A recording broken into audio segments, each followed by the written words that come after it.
श्रीमद्वाल्मीकि रामायण युद्धकांड अध्याय 102। इंद्र के भेजे हुए रथ पर बैठकर श्री राम का रावण के साथ युद्ध करना। लक्ष्मण की कही हुई उस बात को सुनकर शत्रुवीरों का संहार करने वाले पराक्रमी श्रीराम ने धनुष लेकर उस पर बाणों का संधान किया। उन्होंने सेना के मुहाने पर रावण को लक्ष्य करके उन भयंकर बाणों को छोड़ना आरंभ किया।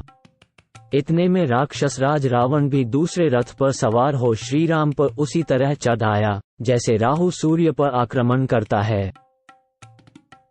दशमुख रावण रथ पर बैठा हुआ था। वह अपने वज्रोपम बाणों द्वारा श्रीराम को उसी तरह बींधने लगा जैसे मेघ किसी महान पर्वत पर जल की धारावाहिक वृष्टि करता है। श्री रामचंद्र जी भी एकाग्रचित हो रणभूमि में दशमुख रावण पर प्रज्वलित अग्नि के समान तेजस्वी सुवर्णभूषित बाणों की वर्षा करने लगे। श्री रघुनाथ जी भूमि पर खड़े हैं और वह राक्षस रथ पर बैठा हुआ है। ऐसी दशा में इन दोनों का युद्ध बराबर नहीं है। वहां आकाश में खड़े हुए देवता, गंधर्व और किन्न इस तरह की बातें करने लगे। उनकी ये अमृत के समान मधुर बातें सुनकर तेजस्वी देवराज इंद्र ने मातली को बुलाकर कहा, सारथे, रघुकुल तिलक श्री रामचंद्र जी भूमि पर खड़े हैं। मेरा रथ लेकर तुम शीघ्र उनके पास जाओ। भूतल पर पहुंचकर श्री राम को पुकार कर कहो, ये रथ देवराज ने आपकी सेवा में भेजा है। इस तरह उन्हें रथ पर बिठाकर तुम देवताओं के महान हित का कार्य सिद्ध करो। देवराज के इस प्रकार कहने पर देव सारथी मातली ने उन्हें मस्तक झुकाकर प्रणाम किया और यह बात कही, देवेंद्र, मैं शीघ्र ही आपके उत्तम रथ में हरे रंग के घोड़े जोतकर उसे साथ लिए जाऊंगा और श्री रघुनाथ जी के सारथी का कार्य भी करूंगा। तदनंतर देवराज इंद्र का जो शोभाशाली श्रेष्ठ रथ है, जिसके सभी अवयव सुवर्णमय होने के कारण विचित्र शोभा धारण करते हैं, जिसे सैकड़ों घुंघरूओं से विभूषित किया गया है, जिसकी कांति प्रातः काल के सूर्य की भांति अरुण है, जिसके कुंभ में वैदूर्य मणि नीलम जड़ी गई है, जिसमें सूर्य तुल्य तेजस्वी हरे रंग वाले सुवर्ण जल से विभूषित तथा सोने के साज बाज से सजे हुए अच्छे घोड़े जुते हैं और उन घोड़ों को श्वेत चंवर आदि से अलंकृत किया गया है तथा जिसके ध्वज का दंड सोने का बना हुआ है, उस रथ पर आरूढ़ हो मातली देवराज का संदेश ले स्वर्ग से भूतल पर उतरकर श्री रामचंद्र जी के सामने खड़ा हुआ। 10-12 सहस्रलोचन इंद्र का सारथी मातली चाबुक लिए रथ पर बैठा हुआ हाथ जोड़कर श्री रामचंद्र जी से बोला, महाबली शत्रुसूदन श्रीमान रघुवीर, सहस्र नेत्रधारी देवराज इंद्र ने विजय के लिए आपको ये रथ समर्पित किया है। यह इंद्र का विशाल धनुष है। यह अग्नि के समान तेजस्वी कवच है। ये सूर्य सदृश प्रकाशमान बाण है तथा ये कल्याणमयी निर्मल शक्ति है। वीरवर महाराज, आप इस रथ पर आरूढ़ हो मुझ सारथी की सहायता से राक्षस राज रावण का उसी तरह वध कीजिए जैसे महेंद्र दानवों का संहार करते हैं। मातली के ऐसा कहने पर श्री रामचंद्र जी ने उस रथ की परिक्रमा की और उसे प्रणाम करके वे उस पर सवार हुए। उस समय अपनी शोभा से वे समस्त लोकों को प्रकाशित करने लगे। तत्पश्चात महाबाहु श्री राम और राक्षस रावण में द्वैरथ युद्ध प्रारंभ हुआ, जो बड़ा ही अद्भुत और रोंगटे खड़े कर देने वाला था। श्री रामचंद्र जी उत्तम अस्त्रों के ज्ञाता थे। उन्होंने राक्षस राज के चलाए हुए गांधर्व अस्त्र को गांधर्व अस्त्र से और दैव अस्त्र को दैव अस्त्र से नष्ट कर दिया। तब राक्षसों के राजा निशाचर रावण ने अत्यंत कुपित हो पुनः परम भयानक राक्षसास्त्र का प्रयोग किया। फिर तो रावण के धनुष से छूटे हुए सुवर्णभूषित बाण महाविशैले सर्प होकर श्री रामचंद्र जी के निकट पहुंचने लगे। उन सर्पों के मुख आग के समान प्रज्वलित होते थे।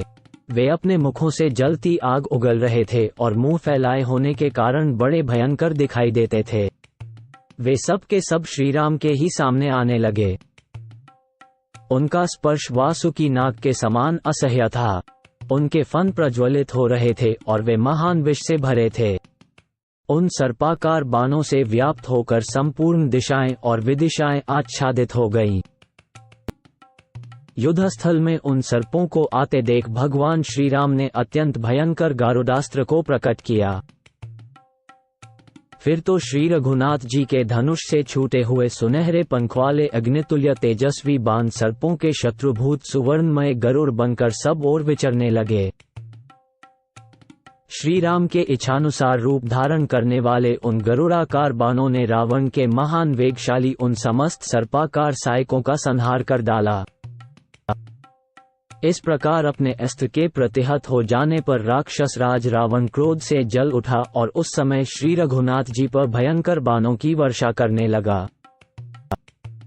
अनायासी महान कर्म करने वाले श्री राम को सहस्रों बाणों से पीड़ित करके उसने मातली को भी अपने बाण समूहों से घायल कर दिया। तत्पश्चात रावण ने इंद्र के रथ की ध्वजा को लक्ष्य करके एक बाण मारा और उससे उस ध्वज को काट डाला।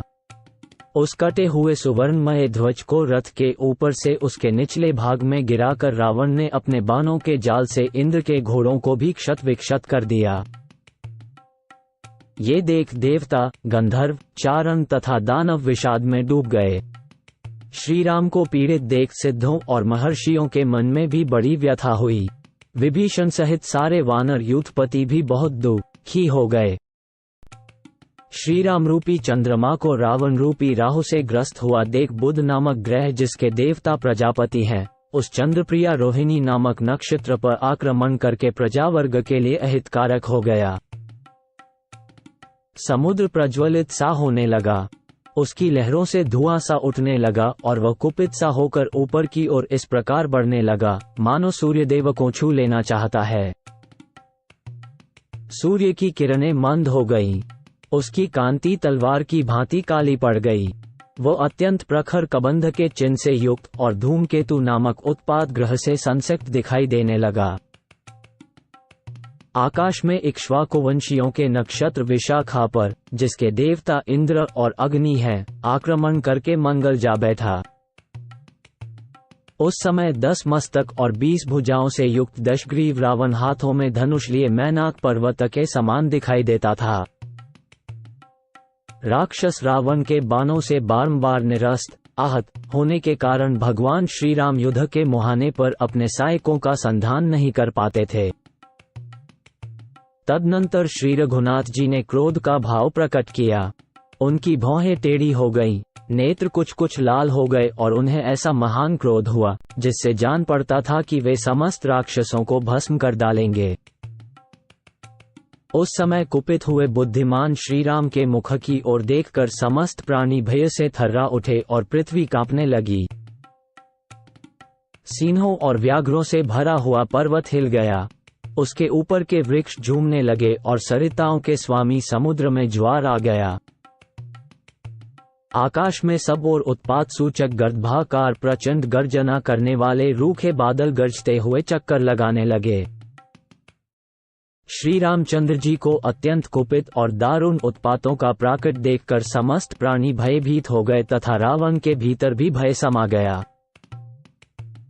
उस समय विमान पर बैठे हुए देवता, गंधर्व, बड़े बड़े नाग, ऋषि, दानव, दैत्य तथा गरुड़, ये सब आकाश में स्थित होकर युद्धप्रायण शूरवीर श्री राम और रावण के समस्त लोकों के प्रलय की भांति उपस्थित हुए नाना प्रकार के भयानक प्रहारों से युक्त उस युद्ध का दृश्य देखने लगे। उस अवसर पर युद्ध देखने के लिए आए हुए समस्त देवता और असुर उस महासमर को देखकर भक्तिभाव से हर्षपूर्वक बातें करने लगे। वहां खड़े हुए असुर दशग्रीव को संबोधित करते हुए बोले, रावण, तुम्हारी जय हो।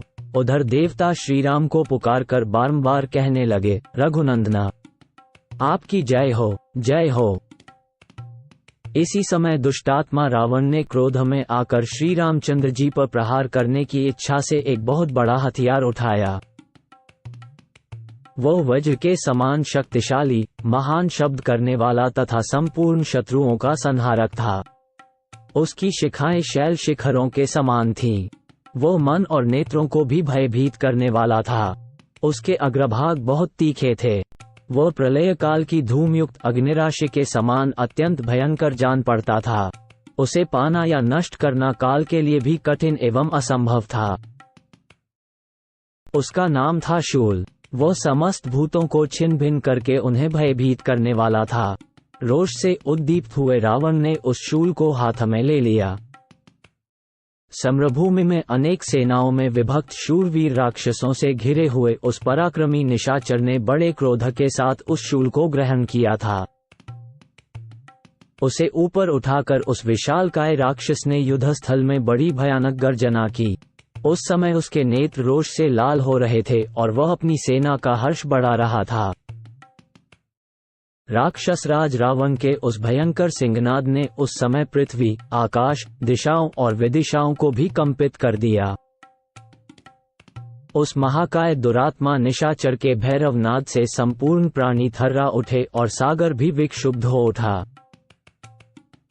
उस विशाल शूल को हाथ में लेकर महापराक्रमी रावण ने बड़े जोर से गर्जना करके श्रीराम से कठोर वाणी में कहा, राम, ये शूल वज्र के समान शक्तिशाली है। इसे मैंने रोषपूर्वक अपने हाथ में लिया है। ये भाई सहित तुम्हारे प्राणों को तत्काल हर लेगा। युद्ध की इच्छा रखने वाले राघव, आज तुम्हारा वध करके सेना के मुहाने पर जो शूरवीर राक्षस मारे गए हैं, उन्हीं के समान अवस्था में तुम्हें भी पहुंचा दूंगा। रघुकुल के राजकुमार, ठहरो, अभी इस शूल के द्वारा तुम्हें मौत के घाट उतारता हूं। ऐसा कहकर राक्षस राज रावण ने श्री रघुनाथ जी के ऊपर उस शूल को चला दिया। रावण के हाथ से छूटते ही वो शूल आकाश में आकर चमक उठा। वो विद्युमालाओं से व्याप्त सा जान पड़ता था। 8 घंटों से युक्त होने के कारण उससे गंभीर घोष प्रकट हो रहा था। परम पराक्रमी रघुकुल नंदन श्रीराम ने उस भयंकर एवं प्रज्वलित शूल को अपनी ओर आते देख धनुष तानकर बाणों की वर्षा आरंभ कर दी। श्री रघुनाथ जी ने बाण समूहों द्वारा अपनी ओर आते हुए शूल को उसी तरह रोकने का प्रयास किया, जैसे देवराज इंद्र ऊपर की ओर उठती हुई प्रलयाग्नि को संवर्तक मेघों के बरसाए हुए जल प्रवाह के द्वारा शांत करने की चेष्टा करते हैं। परंतु जैसे आग पतंगों को जला देती है, उसी तरह रावण के उस महान शूल ने श्री रामचंद्र जी के धनुष से छूटे हुए समस्त बाणों को जलाकर भस्म कर दिया। श्री रघुनाथ जी ने जब देखा मेरे सायक अंतरिक्ष में उस शूल का स्पर्श होते ही चूर चूर हो राख के ढेर बन गए हैं, तब उन्हें बड़ा क्रोध हुआ। अत्यंत क्रोध से भरे हुए रघुकुल नंदन रघुवीर ने मातली की लाई हुई देवेंद्र द्वारा सम्मानित शक्ति को हाथ में ले लिया। बलवान श्रीराम के द्वारा उठाई हुई वो शक्ति प्रलय काल में प्रज्वलित होने वाली उल्का के समान प्रकाशमान थी। उसने समस्त आकाश को अपनी प्रभा से उद्भासित कर दिया तथा उससे घंटानाद प्रकट होने लगा। श्री राम ने जब उसे चलाया, तब वो शक्ति राक्षस राजा के उस शूल पर ही पड़ी। उसके प्रहार से टूक टूक और निस्तेज हो वह महान शूल पृथ्वी पर गिर पड़ा। इसके बाद श्री रामचंद्र जी ने सीधे जाने वाले महावेगवान वज्र तुल्य पैने बाणों के द्वारा रावण के अत्यंत वेगशाली घोड़ों को घायल कर दिया। फिर अत्यंत सावधान होकर उन्होंने 3 तीखे तीरों से रावण की छाती छेद डाली और 3 पंखदार बाणों से उसके ललाट में भी चोट पहुंचाई। उन बाणों की मार से रावण के सारे अंग क्षत विक्षत हो गए। उसके सारे शरीर से खून की धारा बहने लगी। उस समय अपने सैन्य समूह में खड़ा हुआ राक्षस राज रावण फूलों से भरे हुए अशोक वृक्ष के समान शोभा पाने लगा। श्री रामचंद्र जी के बाणों से जब सारा शरीर अत्यंत घायल हो लहूलुहान हो गया, तब निशाचर राज रावण को उस रणभूमि में बड़ा खेद हुआ। साथ ही उस समय उसने बड़ा भारी क्रोध प्रकट किया।